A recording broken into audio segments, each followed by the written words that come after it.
দেশের পরিবর্তন যদি আনতে হয়, বৈষম্য মুক্ত একটা রাষ্ট্র যদি কায়েম করতে হয়, আমরা বিশ্বাস করি ইসলাম ছাড়া, কোরআনের আইন ছাড়া এই দেশকে বৈষম্য মুক্ত রাষ্ট্রে পরিণত করা যাবে না, যাবে না, যাবে না।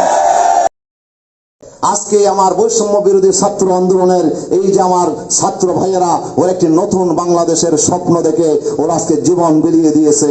ওর একটি নতুন বাংলাদেশ চাই, যে বাংলাদেশে কোনো বৈষম্য থাকবে না, যে বাংলাদেশে কোনো জুলুম থাকবে না, যে বাংলাদেশে কাউকে কাঁদতে হবে না, যে বাংলাদেশে সবাই তার অধিকার নিয়ে আপনার চলতে পারবে, সেরকম একটি বাংলাদেশ ওরা করতে চায়। কিন্তু আমরা জানিয়ে দিতে চাই, সেই বাংলাদেশ যদি গঠন করতে হয়, আবার সেই ভুল করা যাবে না। আমরা সোনার বাংলার স্লোগান শুনেছিলাম, নতুন স্লোগান আমরা শুনেছিলাম, সবুজ বাংলার স্লোগান আমরা শুনেছিলাম, ঠিক কিনা? অনেক স্লোগান দিয়েছিল, কিন্তু ওরা পারে নাই এই দেশকে তারা গড়ে তুলতে, এই দেশকে তারা একটি শান্তিময় দেশে পরিণত করতে ওরা পারে নাই। একের পর এক দলের পরিবর্তন হয়েছে, আওয়ামী লীগ আসছে, এরপরে বিএনপি আসছে, ওরা আসছিল 6 দফা দিয়ে, আওয়ামী লীগ এরা আসলো 18 দফা দিয়ে, এরপর আসলো প্রেসিডেন্ট এরশাদ, উনি আসলো 19 দফা দিয়ে। কয় দফা?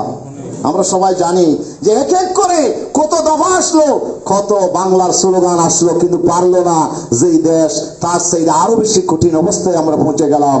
সুতরাং এই দেশের পরিবর্তন যদি আনতে হয়, বৈষম্য মুক্ত একটা রাষ্ট্র যদি কায়েম করতে হয়, আমরা বিশ্বাস করি ইসলাম ছাড়া, কোরআনের আইন ছাড়া এই দেশকে বৈষম্য মুক্ত রাষ্ট্রে পরিণত করা যাবে না, যাবে না, যাবে না। এই দেশকে যদি বৈষম্য মুক্ত একটা রাষ্ট্রে পরিণত করতে হয়, অবশ্যই কোরআনের রাজ কায়েম করতে হবে। কোরআনের আইন ছাড়া বৈষম্য মুক্ত সমাজ প্রতিষ্ঠা করা যাবে না।